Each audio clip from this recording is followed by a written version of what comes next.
So with the crossover, maybe there are 4 or 5 or 6 or 7 different forms of poetry. And I knew going in that I wanted to do different forms of poetry. And so the subject matter of each poem, I found that it lent itself to a certain type of poem. For instance, in the story, Josh, the main character's mother, sends him text messages.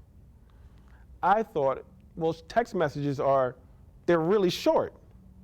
I mean, what are they, 160 characters before it goes on to the 1 of 2 and 2 of 2, before it continues. And so I thought, well, how cool would it be for text messages to be a short form of verse, maybe a haiku?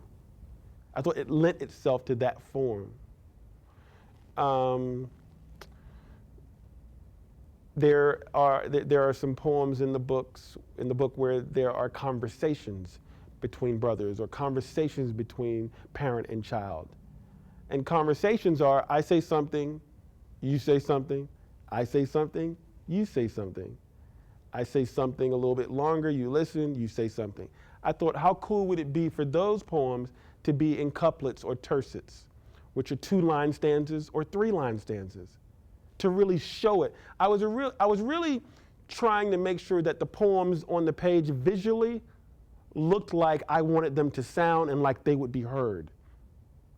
And so there were some poems where the main character is sort of trash talking or bragging, which was something I used to do on the tennis court.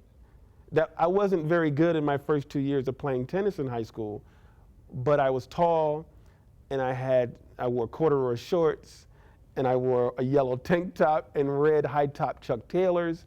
And so I had this visual look and I talked trash. And I won. I won a lot of my games by getting inside their heads. And I thought when writing the crossover, how cool would it be to have this trash talker and for us to see his trash talking on the page. And so I made the words do different things in those poems.